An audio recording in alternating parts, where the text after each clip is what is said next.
അപ്പോൾ എല്ലാവരും ചോദിക്കുന്ന ഒരു കാര്യം എന്ന് പറഞ്ഞാൽ കാനഡിയൻ എക്സ്പീരിയൻസ് ക്ലാസ്സിലെ ഡ്രോ നടക്കുന്ന സമയത്ത് 500 താഴേക്ക് സ്കോർ പോകുമെന്നുള്ളതാണ്. പ്രായം നമുക്ക് ഒരിക്കലും കുറയ്ക്കാൻ പറ്റത്തില്ല. കാനഡ ഇനി മുതൽ PR കൊടുക്കുന്ന ആൾക്കാരെന്ന് പറഞ്ഞാൽ കാരണം നാട്ടിലുള്ള ടീച്ചേഴ്സിനൊക്കെ വളരെയധികം ഗുണം ചെയ്യും. പൂളിൽ ആൾക്കാർ എണ്ണം കുറവാണെങ്കിൽ കാനഡ ഗവൺമെന്റ് സ്കോർ ഓട്ടോമാറ്റിക്കലി കുറയ്ക്കും. ഹായ് ഗായ്സ്, അപ്പോൾ എല്ലാവർക്കും നമ്മുടെ പുതിയ വീഡിയോയിലേക്ക് സ്വാഗതം. ഇപ്പോൾ 2025 കാനഡയിൽ എങ്ങനെ ഒരു PR നേടാം എന്നുള്ള സീരീസിന്റെ 5ാമത്തെ വീഡിയോ ആണിത്. നമ്മൾ ഇന്ന് ഈ വീഡിയോയിൽ പറയാൻ വേണ്ടി പോകുന്ന കാര്യം എന്ന് പറഞ്ഞാൽ മാർച്ച് മാസം 2 ഡ്രോ നടന്നിട്ടുണ്ടായിരുന്നു. അതായത് മാർച്ച് 3-ാം തീയതി തിങ്കളാഴ്ച ഒരു PNB ഡ്രോ നടന്നിട്ടുണ്ട്. അതുപോലെ തന്നെ മാർച്ച് 6-ാം തീയതി അതൊരു വ്യാഴാഴ്ചയായിരുന്നു. അന്നൊരു ഫ്രഞ്ച് സ്പീക്കിംഗ് ലാംഗ്വേജ് പ്രൊവിഷൻസ് ഉള്ളവർക്ക് മാത്രമായിട്ട് ഡ്രോ നടന്നിട്ടുണ്ടായിരുന്നു. ഇതിൽ നമ്മൾ ശ്രദ്ധിക്കേണ്ട ഒരു കാര്യം എന്ന് പറഞ്ഞാൽ ഈ 2 ഡ്രോയുടെയും സ്കോർ ലാസ്റ്റ് ഡ്രോ വെച്ച് കമ്പയർ ചെയ്യുമ്പോൾ വളരെയധികം കുറഞ്ഞിട്ടുണ്ട്. ഫ്രഞ്ച് സ്പീക്കിംഗ് എന്ന് പറഞ്ഞാൽ 410 വിളിച്ചിരിക്കുന്നത്. അത് ഭയങ്കര ലക്കി ആയിട്ടുള്ള സ്കോറാണ്, ഭയങ്കര കുറവാണ്. അതിനിയും താഴെ പോകാനാണ് ചാൻസ് കൂടുതൽ. കാരണം കാനഡ ഫ്രഞ്ച് സംസാരിക്കുന്ന ആൾക്കാർക്ക് പ്രിഫറൻസ് കൊടുക്കുന്നുണ്ട്. ആ ആൾക്കാരുടെ എണ്ണം കൂടി വരുന്നുണ്ട്. എങ്കിൽ പോലും സ്കോർ വളരെയധികം കുറച്ചാണ് വിളിക്കുന്നത്. 400 വരെയൊക്കെ പോകാൻ ചാൻസ് ഉണ്ട്. കഴിഞ്ഞ വീഡിയോയിൽ നമ്മൾ പറഞ്ഞായിരുന്നു സ്കോർ ഇനിയും കുറയുമെന്ന് പറഞ്ഞിട്ടുണ്ടായിരുന്നു. അതുപോലെ PNBയുടെ സ്കോർ ഈ വട്ടം വിളിച്ചിരിക്കുന്നത് 667. ഇപ്പോൾ ലാസ്റ്റ് ഡ്രോ നടന്ന സമയത്തേക്ക് വിളിച്ചിരുന്നത് വെച്ചാൽ 750 ആയിരുന്നു. അതും ഭയങ്കരമായിട്ട് കുറഞ്ഞു, ഏകദേശം 100 പോയിന്റോളം കുറഞ്ഞ് 667 വരെ വന്നിട്ടുണ്ട്. അപ്പോൾ എന്തുകൊണ്ടാണ് ഇങ്ങനെ വിളിച്ചിരിക്കുന്നത് വെച്ചാൽ പൂളിൽ ആൾക്കാരുടെ എണ്ണം വളരെയധികം കുറവാണ്. അപ്പോൾ 600-ന് മേലുള്ള ആൾക്കാരുടെ സ്കോർ എന്ന് പറഞ്ഞു കഴിഞ്ഞാൽ അവർ PNB എലിജിബിൾ ആൾക്കാരായിരിക്കും. കാരണം നമുക്കറിയാം ഒരു 350 നോർമലി സ്കോർ ഒരാളാണെങ്കിൽ അതിന് LMA ഉണ്ടെങ്കിൽ പോലും 200 പോയിന്റ് മാക്സിമം കിട്ടിയാൽ പോലും ഒരു 550 വരത്തുള്ളൂ. 2025 സ്പ്രിങ്ങോട് കൂടി തന്നെ LMAയുടെ പോയിന്റ് എക്സ്പ്രസ് എൻട്രി എടുത്ത് കളയുമെന്ന് നമ്മുടെ കാനഡ ഗവൺമെന്റ് പറഞ്ഞിട്ടുണ്ടായിരുന്നു. അപ്പോൾ ഇനി LMA പ്രതീക്ഷിക്കുന്ന ആൾക്കാരാണെങ്കിൽ അതൊന്ന് ശ്രദ്ധിച്ചോണം. കാരണം ഇനി അതിലൊരു ഹോപ്പൊന്നും ഇല്ല. അപ്പോൾ LMA ഒഴിവാക്കിക്കൊണ്ട് PNBയിൽ എലിജിബിൾ ആയിട്ടുള്ള ജോലികൾ ചെയ്യാനായിട്ട് നിങ്ങൾ ശ്രമിക്കുക. അതുപോലെ തന്നെ 2025 കാറ്റഗറിയിൽ കുറേ ചേഞ്ചസ് കാനഡ വരുത്തിയിട്ടുണ്ട്. കുക്കിനെയൊക്കെ ആഡ് ചെയ്തിട്ടുണ്ട്. കാരണം നമുക്കറിയാം റെസ്റ്റോറൻറ്റ് ഫീൽഡ് ഇതുവരെ PNBയിലൊന്നും വിളിക്കാത്തൊരു ഓപ്ഷൻ ആയിരുന്നു. പല പ്രൊവിൻസുകൾ ഇപ്പോൾ അറ്റ്ലാന്റിക് പ്രൊവിൻസിലാണെങ്കിൽ പോലും റെസ്റ്റോറൻറ്റ് ഫീൽഡുള്ള പലതും PNBയിൽ നിന്ന് എക്സ്പ്രസ് എൻട്രിയിൽ നിന്നൊക്കെ ഒഴിവാക്കിയിട്ടുണ്ട്. പക്ഷേ അപ്പോഴാണ് കാനഡ ഗവൺമെന്റ് കാറ്റഗറി ബേസിൽ കുക്ക് എന്ന് പറയുന്ന ഒരു കാറ്റഗറി കൊണ്ടുവന്നിട്ടുണ്ട്. അപ്പോൾ നിങ്ങൾ ശ്രദ്ധിക്കുക, നിങ്ങൾ റെസ്റ്റോറൻറ്റ് ഫീൽഡിൽ വർക്ക് ചെയ്യുന്ന ആൾക്കാരാണെങ്കിൽ കുക്ക് എന്ന് പറഞ്ഞ പോസ്റ്റിലേക്ക് മാറാനായിട്ട് ശ്രമിക്കുക. സബ്വേ, അതുപോലെ ടിം ഹോർട്ടൻ്റെ KFC, അങ്ങനെ മക്ഡൊണാൾഡ്സ്, അങ്ങനെ കുറേ റെസ്റ്റോറൻറ്റ് ഫീൽഡ് ഉണ്ടല്ലോ. അവിടെയൊക്കെ വർക്ക് ചെയ്യുന്നത് ഫ്രണ്ടിൽ ഇപ്പം കസ്റ്റമറെ അറ്റൻഡ് ചെയ്യുന്ന ആൾക്കാർ, അങ്ങനെ പല ജോലികൾ ചെയ്യുന്ന ആൾക്കാർ റെസ്റ്റോറൻറ്റിലുണ്ട്. അപ്പോൾ അവർക്കൊക്കെ കുറേ ഡൗട്ട് ഉണ്ട്. കുറേ പേർ എനിക്ക് മെസ്സേജ് അയച്ചിട്ടുണ്ടായിരുന്നു അവർ ഈ പറഞ്ഞ കാറ്റഗറി ഡ്രോയിൽ എലിജിബിൾ ആവുമോ എന്നുള്ളത്. അതുമായിട്ട് ബന്ധപ്പെട്ട് ഞാൻ ഡീറ്റെയിൽ ആയിട്ട് വേറൊരു വീഡിയോ ചെയ്യുന്നതാണ്. അപ്പോൾ മാർച്ച് മാസം 6-ാം തീയതി വിളിച്ചൊരു ഡ്രോ എന്ന് പറഞ്ഞു കഴിഞ്ഞാൽ അതൊരു ഫ്രഞ്ച് ലാംഗ്വേജ് പ്രൊഫഷൻസ് ഡ്രോ ആണ്. വെർഷൻ 1 എന്ന് പറഞ്ഞൊരു കാറ്റഗറിയിലാണ് വരുന്നത്. ഏകദേശം 4500 പേർക്കാണ് ആ ഡ്രോയിൽ ഇൻവിറ്റേഷൻ കിട്ടിയിരിക്കുന്നത്. അപ്പോൾ ലാസ്റ്റ് വിളിച്ച ഫ്രഞ്ച് ലാംഗ്വേജ് പ്രൊഫഷണൽ സ്കോർ എന്ന് പറഞ്ഞാൽ 428 ആയിരുന്നു. ഏകദേശം 6500 പേർക്കോളം ഇൻവിറ്റേഷൻ പോയിട്ടുണ്ടായിരുന്നു. അപ്പോൾ ശ്രദ്ധിക്കേണ്ട ഒരു കാര്യം എന്ന് പറഞ്ഞാൽ 6500 പേർക്ക് ആൾറെഡി ഇൻവിറ്റേഷൻ കൊടുത്തു. കഴിഞ്ഞ മാസം ഫെബ്രുവരി 19-ാം തീയതി ആയിരുന്നു ആ ഡ്രോ നടന്നത്. സ്കോർ വളരെയധികം കൂടുതലായിരുന്നു, 428 കമ്പാരിറ്റീവ്ലി ദിസ് ഡ്രോ. ഓക്കെ, ഇപ്പം 410 കുറച്ചെങ്കിൽ പോലും 4500 പേർക്ക് മാത്രമേ ഇൻവിറ്റേഷൻ കിട്ടിയിട്ടുള്ളൂ. അതിനർത്ഥം എന്ന് വെച്ച് കഴിഞ്ഞാൽ ആൾക്കാരുടെ എണ്ണം പൂളിൽ കുറഞ്ഞിട്ടുണ്ട്. അപ്പോൾ മാക്സിമം 4500 പേരെ എടുക്കാനായിട്ട് കാനഡ ഗവൺമെന്റ് എന്ന് വെച്ചാൽ ഈ ഡ്രോയുടെ സ്കോർ കുറച്ച് കൊണ്ടുവന്നിരിക്കുകയാണ്. 428-ൽ നിന്ന് 410-ലേക്ക് കൊണ്ടുവന്നു. എങ്കിൽ പോലും അവർ ഉദ്ദേശിച്ച തരത്തിലുള്ള ആൾക്കാരെ ആ പൂളിലില്ല. 4500 പേര് മാത്രമേ കിട്ടിയിട്ടുള്ളൂ. പൂളിൽ ആൾക്കാരുടെ എണ്ണം കുറവാണെങ്കിൽ കാനഡ ഗവൺമെന്റ് സ്കോർ ഓട്ടോമാറ്റിക്കലി കുറയ്ക്കും. അപ്പോൾ അതുകൊണ്ടാണ് നമ്മൾ ഇതുമായിട്ട് ബന്ധപ്പെട്ട് ഇങ്ങനെ വീഡിയോ ചെയ്യുന്നത്. അപ്പോൾ നിങ്ങൾ അനലൈസ് ചെയ്യണം. കാരണം ഓരോ വട്ടം ഡ്രോ കഴിയുമ്പോഴും കാനഡ ഗവൺമെന്റ് ഓരോ നമ്പർ പറയുന്നുണ്ട്. ഓരോ പൂളിൽ എത്ര ആൾക്കാർ നിലവിലുണ്ട്, അത് നമ്മൾ ഈ വീഡിയോയിലൂടെ പറയുന്നതാണ്. അതുപോലെ തന്നെ 2025 കാനഡ കാറ്റഗറി ബേസിൽ നടക്കുന്ന ഡ്രോയിൽ കുറേ മാറ്റങ്ങൾ വരുത്തിയിട്ടുണ്ടായിരുന്നു. പുതിയതായിട്ട് കുറേ ജോലികൾ ആഡ് ചെയ്തിട്ടുണ്ട്. അതുപോലെ കുറേ ജോലികൾ ഒഴിവാക്കിയിട്ടുണ്ട്. ട്രാൻസ്പോർട്ട് എന്ന് പറഞ്ഞ കാറ്റഗറി എടുത്തു കളഞ്ഞു. എഡ്യൂക്കേഷൻ എന്ന് പറഞ്ഞ കാറ്റഗറി കൊണ്ടുവന്നു. കുക്ക് എന്ന് പറഞ്ഞ പുതിയ ജോലി കൊണ്ടുവന്നു. IT ഫീൽഡുള്ളവർക്ക് PR കിട്ടാൻ ചാൻസ് വളരെയധികം കുറവാണ്. ഇനി അവരെ എടുത്ത് കളഞ്ഞിട്ടുണ്ട് IT ഫീൽഡുള്ള ആൾക്കാരെ. അതുമായിട്ട് ബന്ധപ്പെട്ട് നമ്മൾ ഡീറ്റെയിൽ ആയിട്ട് വീഡിയോ ചെയ്തിട്ടുണ്ട്. 2 പാർട്ടായിട്ടാണ് ചെയ്തിരിക്കുന്നത്. അത് മേളിൽ ഐ ബട്ടണിൽ ക്ലിക്ക് ചെയ്ത് നിങ്ങൾക്ക് കാണാൻ കഴിയും. ഞാൻ ആ എല്ലാ ജോലിയും ആഡ് ചെയ്ത എല്ലാ ജോലികളും റിമൂവ് ചെയ്ത എല്ലാ ജോലികളും NOC കോഡ് ഉൾപ്പെടെ ഡീറ്റെയിൽ ആയിട്ട് ഞാൻ പറഞ്ഞിട്ടുണ്ട്. അപ്പം നിങ്ങൾ ജസ്റ്റ് കയറി നോക്കിക്കോ. അപ്പോൾ നിങ്ങൾ ആരെങ്കിലും ആ ജോലി ചെയ്യുന്ന ആൾക്കാരാണെങ്കിൽ നിങ്ങൾക്ക് ഗുണമുണ്ട്. കാരണം ആ വിളിക്കുന്ന സ്കോർ വളരെയധികം കുറവായിരിക്കും. വെറും 6 മാസം ജോലി ചെയ്ത് കഴിഞ്ഞാൽ നിങ്ങൾക്ക് ആ എക്സ്പീരിയൻസ് ഉണ്ടെങ്കിൽ നിങ്ങൾ എലിജിബിൾ ആവും കാറ്റഗറി ബേസിൽ. ഇനി നമുക്ക് നോക്കാനുള്ളത് പൂളിൽ എത്ര പേരാണെന്നുള്ളതാണ്.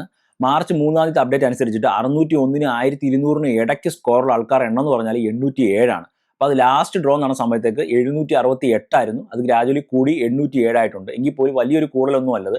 കാരണം 1000-ന് മേളിലൊക്കെ പോകുമ്പോൾ ആൾക്കാർ എണ്ണം കൂടി കഴിയുമ്പോഴത്തേക്ക് PNBയുടെ സ്കോറും കൂടും. കാരണം അവർക്ക് റിക്വയർഡ് ആയിട്ടുള്ള ടാർഗറ്റ് അച്ചീവ് ചെയ്യുന്ന വരെ സ്കോർ കുറച്ചുകൊണ്ടേയിരിക്കും. ഇപ്പോൾ ലാസ്റ്റ് വിളിച്ച കണ്ടില്ലേ PNB, അപ്പം 667 വിളിച്ചത്. അപ്പോൾ പൂളിൽ ആൾക്കാർ എണ്ണം കുറവായതുകൊണ്ടാണ് അത്രയും പേര് സ്കോർ താത്തി അവർ കൊണ്ടുവന്നത്. അപ്പോൾ നിങ്ങൾക്കത് മനസ്സിലായി ഞാൻ വിശ്വസിക്കുന്നു. ഇങ്ങനെയാണ് ഈ സിസ്റ്റം വർക്ക് ചെയ്യുന്നത്. ഇനിയുള്ളത് 501-നും 600-നും ഇടയ്ക്കുള്ള ആൾക്കാരാണ്.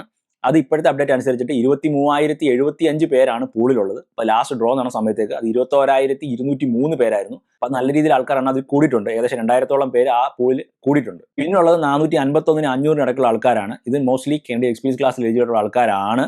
അവരെന്ന് പറഞ്ഞാൽ 69,892 പേരായിരുന്നു ലാസ്റ്റ് ഡ്രോ നടന്ന സമയത്തേക്ക്. അതിപ്പം 66,792 പേരായിട്ട് കുറഞ്ഞിട്ടുണ്ട്.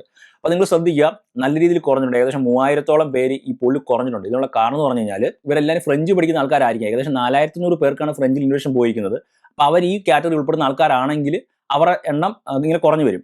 പിന്നുള്ളതെന്ന് പറഞ്ഞു കഴിഞ്ഞാൽ പിന്നെ കുറേ പേരൊക്കെ നാട്ടിൽ പോയിട്ടുണ്ട്. അതുപോലെ തന്നെ ചിലപ്പോൾ അവരുടെ ഈ പറഞ്ഞ എക്സ്പ്രസ് എൻട്രി പ്രൊഫൈൽ എക്സ്പയർ ആയിട്ടുണ്ടായിരിക്കാം. പിന്നുള്ളത് 401-നും 450-നും ഇടയ്ക്കുള്ള ആൾക്കാരാണ്. ലാസ്റ്റ് ഡ്രോ നടന്ന സമയത്തേക്ക് അത് 64,222 പേരായിരുന്നു. പക്ഷെ ഇപ്പം നിലവിൽ പൂളിൽ 61,383 പേരേ ഉള്ളൂ. അവിടെയും ആൾക്കാർ എണ്ണം കുറഞ്ഞിട്ടുണ്ട്. പിന്നുള്ളത് 351-നും 400-നും ഇടയ്ക്കുള്ള ആൾക്കാരാണ്. ഇപ്പം നിലവിൽ 49,555 പേരാണ് പൂളിലുള്ളത്. അത് ലാസ്റ്റ് ഡ്രോ നടന്ന സമയത്തേക്ക് 51,315 പേരായിരുന്നു. അതും കുറച്ച് കുറഞ്ഞിട്ടുണ്ട്. പിന്നുള്ളത് 301-നും 350-നും ഇടയ്ക്കുള്ള ആൾക്കാരാണ്. നമുക്കറിയാം അത് കുറച്ച് PNB എലിജിബിൾ ആയിട്ടുള്ള ആൾക്കാരുണ്ട്. അവരിങ്ങനെ അപ്ലൈ ചെയ്ത് വെയിറ്റ് ചെയ്തിരിക്കുന്ന ആൾക്കാരാണ്.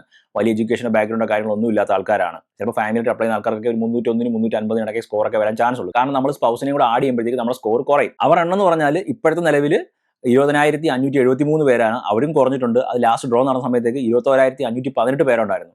അപ്പോൾ ടോട്ടൽ നമ്മൾ പൂളിൽ നോക്കുവാണെങ്കിൽ ലാസ്റ്റ് ഡ്രോ നടന്ന സമയത്തേക്ക് 2,34,644 പേരായിരുന്നു പൂളുണ്ടായിരുന്നത്. അത് കുറഞ്ഞിട്ട് 2,27,822 പേരായിട്ടുണ്ട്. ഗ്രാജുവലി ഇത് കൂടിക്കൂടി വരുന്നതായിരുന്നു. പക്ഷേ ഈ വട്ടത്തെ ഡ്രോ നടന്ന സമയത്തേക്ക് ആൾക്കാരെണ്ണം കുറഞ്ഞിട്ടുണ്ട്. എന്തായാലും നല്ല രീതിയിൽ കാനഡ ഈ പറഞ്ഞ PR ഡ്രോ കണ്ടക്ട് ചെയ്യുന്നുണ്ട്. നമ്മൾ നോക്കുവാണെങ്കിൽ 2020 ശേഷം ഏകദേശം 3 മാസമായി. അത് മാർച്ച് സ്റ്റാർട്ട് ചെയ്തിട്ടേ ഉള്ളൂ. ഇനി 3 വീക്കുകളുണ്ട്. എങ്കിൽ പോലും കാനഡിയൻ എക്സ്പീരിയൻസ് ക്ലാസ് ഏകദേശം 3 ഡ്രോ നടന്നിട്ടുണ്ട്. ആദ്യത്തെ ഡ്രോയിൽ 1,350 പേർക്കും രണ്ടാമത്തെ 2 ഡ്രോയിലായിട്ട് 4,000 വെച്ചിട്ട് PR ഇൻവിറ്റേഷൻ കൊടുത്തിട്ടുണ്ടായിരുന്നു. പിന്നുള്ളത് PNB ആണ്. ഏകദേശം 4 ഡ്രോയാണ് നടന്നിരിക്കുന്നത്. ആവറേജ് ഒരു 500-600 റേഞ്ചിൽ ആൾക്കാർക്ക് ഇൻവിറ്റേഷൻ പോയിട്ടുണ്ട്. കാരണം ആ കാറ്റഗറിയിൽ ആൾക്കാരെണ്ണം കുറവായതുകൊണ്ടാണ് ആ നമ്പറും കുറവ്. പിന്നുള്ളത് ഫ്രഞ്ച് ആണ്. ഫ്രഞ്ച് നമ്മൾ നോക്കുവാണെങ്കിൽ സ്കോർ വളരെയധികം കുറവാണ്. കിട്ടുന്ന ആൾക്കാർ എണ്ണം വളരെയധികം കൂടുതലാണ്. ഇപ്പോൾ 2 ഡ്രോയെ നടന്നിട്ടുള്ളൂ 2025 ഫ്രഞ്ചിന്. എങ്കിൽ പോലും ഏകദേശം 11,000-ഓളം പേർക്ക് ഫസ്റ്റിൽ ഒരു 6,500-ഉം പിന്നെ ഒരു 4,500. നല്ലൊരു എമൗണ്ട് ആണ്. കാനഡിയൻ എക്സ്പീരിയൻസ് ക്ലാസ്സിൽ പോലും 4,000 പേർക്കാണ് മാക്സിമം ഇൻവിറ്റേഷൻ പോയിരിക്കുന്നത്. പക്ഷേ ഫ്രഞ്ചിൽ സ്കോർ കുറച്ച് കൊണ്ടുവന്നപ്പോഴത്തേക്ക് 6,500 പേർക്കുള്ള ഇൻവിറ്റേഷൻ പോകുന്നുണ്ട്. ഫ്രഞ്ച് പഠിക്കാൻ വേണ്ടി ശ്രമിക്കുക. കാനഡ ഇനി മുതൽ ഫ്രഞ്ചിനും ഈ പറഞ്ഞ PNBക്കും പിന്നെ കാറ്റഗറിയുടെ പുതിയ അപ്ഡേറ്റ് വന്നിട്ടുണ്ട്. അപ്പം അതിന് ഡ്രോ ഒന്നും നടന്നിട്ടില്ല. എങ്കിൽ പോലും അതിന് സ്കോറും കുറവായിരിക്കും. ഒരു 400-450 ആ റേഞ്ചിലേക്കായിരിക്കും സ്കോർ വരുന്നത്. കാറ്റഗറിയിൽ നിന്ന് സ്പെസിഫിക് ആയിട്ട് കുറേ ജോലികളുണ്ട്. അത് പിക്ക് ചെയ്തിട്ടാണ് ആൾക്കാരെ എടുക്കുന്നത്. കാനഡയ്ക്ക് പുറത്തുള്ളവർക്കും ചാൻസ് ഉണ്ട്. പക്ഷേ കാനഡ ഇപ്പം നിലവിലെ സാഹചര്യം പറഞ്ഞിരിക്കുന്നത് കാനഡയിലുള്ളവർക്കാണ് പ്രിഫറൻസ് കൊടുക്കുന്നതാണ് പറഞ്ഞിരിക്കുന്നത്. എങ്കിൽ പോലും ഞാൻ ആ വീഡിയോയിൽ പറഞ്ഞിരിക്കുന്ന ജോലികളാണ് നിങ്ങൾ ചെയ്യുന്നതെങ്കിൽ നിങ്ങൾ ഒരു 6 മാസം വർക്ക് എക്സ്പീരിയൻസ് ഒപ്പിക്കാൻ പറ്റുമെങ്കിൽ അത് ശ്രദ്ധിച്ച് വെച്ചോ. അപ്പോൾ എപ്പോഴാണ് ഈ കാറ്റഗറി ഡ്രോ നടക്കുന്നത് നമുക്ക് ഒരിക്കലും പറയാൻ പറ്റത്തില്ല. അപ്പോൾ എന്തായാലും നിങ്ങൾ എലിജിബിൾ ആണെങ്കിൽ നിങ്ങൾ എക്സ്പ്രസ് സെൻറ്ററിൽ ഒരു പ്രൊഫൈൽ ക്രിയേറ്റ് ചെയ്ത് വെച്ചോ. എപ്പോഴെങ്കിലും നടക്കുമ്പോൾ സ്കോർ കുറവാണെങ്കിൽ നിങ്ങൾ അതിൽ എലിജിബിൾ ആവുമെങ്കിൽ നിങ്ങൾക്ക് ഇൻവിറ്റേഷൻ കിട്ടും. അത് നല്ലൊരു കാര്യമാണ്. കാരണം നാട്ടിലുള്ള ടീച്ചേഴ്സിനൊക്കെ വളരെയധികം ഗുണം ചെയ്യും. അതുപോലെ നാട്ടിലുള്ള കുക്കിനൊക്കെ ഗുണം ചെയ്യും. അപ്പോൾ എല്ലാവരും ചോദിക്കുന്ന ഒരു കാര്യം എന്ന് പറഞ്ഞാൽ കാനഡിയൻ എക്സ്പീരിയൻസ് ക്ലാസ്സിലെ ഡ്രോ നടക്കുന്ന സമയത്ത് 500 താഴേക്ക് സ്കോർ പോകുമെന്നുള്ളതാണ്. കാനഡിയൻ എക്സ്പീരിയൻസ് ക്ലാസ്സിൽ മാത്രം എലിജിബിൾ ആയിട്ടുള്ള ലക്ഷക്കണക്കിന് ആൾക്കാർ ഇപ്പോഴും കാനഡയിലുണ്ട്. കുറേ പേര് തിരിച്ച് നാട്ടിൽ പോയിട്ടുണ്ട്. നാട്ടിൽ പോയാൽ പോലും എലിജിബിൾ ആണ്. അപ്പോൾ കാനഡ ഇനി മുതൽ PR കൊടുക്കുന്ന ആൾക്കാരെന്ന് പറഞ്ഞാൽ സ്കില്ലായിട്ടുള്ള ആൾക്കാർ, അതായത് PNB എലിജിബിൾ ആയിട്ടുള്ള ആൾക്കാർക്ക് കൊടുക്കും. അതുപോലെ ഫ്രഞ്ച് അറിയാവുന്നവർക്ക് നല്ല രീതിയിൽ ചാൻസ് ഉണ്ട്. പിന്നെ കാറ്റഗറി ബേസിൻ്റെ ഡ്രോ നടക്കുമ്പോൾ നമുക്കറിയത്തുള്ളൂ. കാരണം അതുമായിട്ട് ബന്ധപ്പെട്ട് നമ്മൾ പറഞ്ഞിട്ടുണ്ടായിരുന്നില്ല ജോലികൾ ഏതൊക്കെയാണെന്നുള്ളത്. ആ ജോലി എന്ന് പറഞ്ഞാൽ കാനഡയിൽ ഹൈലി ഡിമാൻഡുള്ള ജോലികളാണ്. അത് കാനഡയ്ക്ക് വേണ്ട ആൾക്കാർക്ക് മാത്രമേ PR കൊടുക്കാൻ ചാൻസ് ഉള്ളൂ. പിന്നെ കാനഡിയൻ എക്സ്പീരിയൻസ് ക്ലാസ്സിൽ മാത്രമാണ് നിങ്ങൾ എലിജിബിൾ എങ്കിൽ മാക്സിമം ഇതുപോലെ തന്നെ നിങ്ങൾ നാട്ടിൽ പോയിട്ട് വർക്ക് ചെയ്യാൻ വേണ്ടി ശ്രമിക്കുക. അതുപോലെ നിങ്ങളുടെ സ്പൗസ് ഉണ്ടെങ്കിൽ സ്പൗസിനെയും കൂടെ IELTS പഠിപ്പിച്ച് നല്ല രീതിയിൽ സ്കോർ ഇൻക്രീസ് ചെയ്യാൻ വേണ്ടി ശ്രമിക്കുക. പ്രായം നമുക്ക് ഒരിക്കലും കുറയ്ക്കാൻ പറ്റത്തില്ല. പ്രായം കൂടുന്നതനുസരിച്ചിട്ട് നമ്മുടെ സ്കോറും കുറഞ്ഞു വരും. പക്ഷേ നമ്മൾ കൂടുന്ന പ്രായം എങ്ങനെ യൂട്ടിലൈസ് ചെയ്യാൻ പറ്റും എന്നുള്ളത് നോക്കുക. നാട്ടിൽ പോയിട്ട് നിങ്ങൾ ഒരു Tier 3 കാറ്റഗറി പെടുന്ന ഏതെങ്കിലും ഒരു ജോലി ചെയ്യുവാണെങ്കിലും കാനഡയിൽ നിങ്ങൾ എക്സ്ട്രാ 1 വർഷം കൂടെ ജോലി ചെയ്യുന്നതിനെക്കാട്ടി കൂടുതൽ പോയിന്റ് നിങ്ങൾക്ക് നാട്ടിൽ പോയാൽ ഏൺ ചെയ്യാൻ വേണ്ടി പറ്റും. ഇനി സ്പൗസിന് ഒരു മാസ്റ്റേഴ്സ് ലെവൽ എടുക്കാൻ പറ്റുമെന്നുണ്ടെങ്കിൽ അതും കൂടെ ചെയ്താലും ബെസ്റ്റൊക്കെ ചെയ്ത് കഴിഞ്ഞാൽ നിങ്ങളുടെ സ്കോർ ഇൻക്രീസ് ആവുന്നതാണ്. പിന്നെ ഫ്രഞ്ച് പഠിക്കുക എന്നുള്ളത് അത് ഭയങ്കര കുറച്ച് പാടുള്ള കാര്യമാണ്. കാരണം ഒന്നും അറിയാത്ത ആൾ ഫ്രഞ്ച് പഠിക്കണമെങ്കിൽ കുറഞ്ഞൊരു 4 വർഷമെങ്കിലും എടുക്കും. കാരണം കാനഡ എക്സ്പീരിയൻസ് ക്ലാസ്സിൽ നമ്മൾ ഫ്രഞ്ച് പഠിച്ചിട്ട് നമ്മൾ എലിജിബിൾ ആവണമെന്നുണ്ടെങ്കിൽ CLB 7 വേണം. നമുക്കറിയാം ഇംഗ്ലീഷിൻ്റെ എക്സാമിന് പോലും CLB 7 എന്ന് പറയുന്നത് ചെറിയ സ്കോറൊന്നുമല്ല. അപ്പോൾ CLB 7 ഫ്രഞ്ചിൽ ഒപ്പിക്കുക എന്നുള്ളതിന് ചിലപ്പോൾ ഒരു 4 വർഷമെങ്കിലും നല്ല രീതിയിൽ പഠിച്ചാൽ മാത്രമേ നമുക്ക് അത്രയുള്ള സ്കോർ ഒപ്പിക്കാൻ പറ്റത്തുള്ളൂ. അപ്പോൾ അത്രയും വർഷം നമുക്ക് വേസ്റ്റ് ചെയ്യാൻ വേണ്ടി ഇല്ലെങ്കിൽ നിങ്ങളൊരു Tier 3 കാറ്റഗറിയിലുള്ള ജോലി ചെയ്യാൻ വേണ്ടി ശ്രമിക്കുക. മാക്സിമം സ്കോർ ഇൻക്രീസ് ചെയ്യിപ്പിക്കുക. നിങ്ങൾക്ക് എങ്ങനെ CR സ്കോർ ചെക്ക് ചെയ്യണമെന്ന് അറിയത്തില്ലെങ്കിൽ അതുമായിട്ട് ബന്ധപ്പെട്ട് നമ്മൾ വീഡിയോ ചെയ്തിട്ടുണ്ട്. അത് നിങ്ങൾക്ക് ഇത് നോക്കാം. അതിൽ ഞാൻ ഡീറ്റെയിൽ ആയിട്ട് പറഞ്ഞിട്ടുണ്ട് എങ്ങനെ നിങ്ങളുടെ സ്കോർ ഇൻക്രീസ് ചെയ്യിപ്പിക്കാൻ പറ്റും എന്നുള്ളത്. എന്തായാലും ഈ വീഡിയോ കുറേ പേർക്ക് ഉപകാരപ്രദമായി വിശ്വസിക്കുന്നു. വരും വീഡിയോകൾ കാണാനായിട്ട് നമ്മുടെ ചാനൽ സബ്സ്ക്രൈബ് ചെയ്ത് വെച്ചോ.